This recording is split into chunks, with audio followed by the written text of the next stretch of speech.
Bon, du coup, le théorème de Thalès, ça donne quoi? Si les points A, B, M d'une part et A, C, N d'autre part sont alignés, et si les droites BC et MN sont parallèles, alors AM sur AB égale AN sur AC égale MN sur BC. Et ce qu'on vient de voir là, bien ça marche dans d'autres cas, comme celui-là ou celui-là. Par exemple. On va prendre un autre cas pratique. En voyant un triangle comme ça, vous devez immédiatement penser à Thalès. Du coup, on va d'abord commencer par vérifier si on peut bien appliquer le théorème de Thalès. Là, je sais que les OAB d'une part et OCB d'autre part sont alignés. Ensuite, je sais aussi que les droites AC et BD sont parallèles. C'est nickel, les deux conditions sont remplies, du coup on peut appliquer notre théorème de Thalès. Ce qui nous donne OB sur OA égale OD sur OC égale BD sur AC. Et sachant que OB égale 13 cm, OA égale 4 cm, OC égale 5 cm et BD égale 8 cm. Du coup, on va pouvoir au calme calculer les longueurs de OD et AC. D'ailleurs, il y a un moyen super simple de bien savoir quelle valeur est sur l'autre. Il faut penser grand sur petit. Là, par exemple, on a la droite OB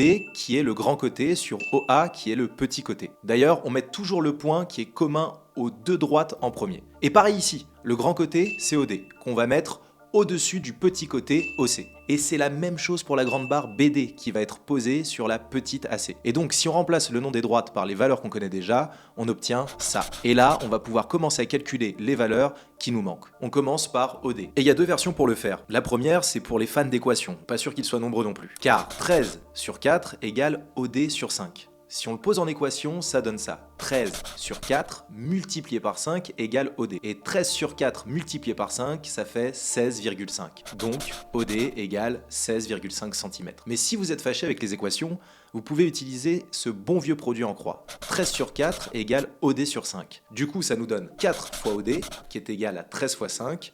Donc 4 OD égale 65. Et on n'a plus qu'à passer le 4 de l'autre côté, ce qui nous donne OD égale 65 divisé par 4, c'est-à-dire 16,5. Maintenant, il nous reste AC à trouver. Et on va faire exactement la même chose en posant l'égalité 13 sur 4 égale 8 sur AC. Et pareil que tout à l'heure, on utilise soit l'équation, soit le produit en croix pour la résoudre. Ça nous fait 13 fois AC égale 4 fois 8, donc ça donne 13 AC égale 32. Puis AC égale 32 sur 13. Dans un cas comme ça, on va souvent vous demander de donner une valeur approchée du résultat. Du coup, on fait un petit coup de calculatrice et on arrondit au millimètre, c'est-à-dire au dixième. Et là, on peut hésiter entre 2,4 et 2,5. Donc, on va regarder le chiffre des centièmes, ici 6, et comme 6 est plus près de 10 que de 0, on va choisir d'arrondir au dixième au-dessus, c'est-à-dire 2,5. Conclusion, AC est environ égal à 2,5 cm. Si tu veux en apprendre plus sur le théorème de Thalès, je t'invite à regarder la troisième vidéo.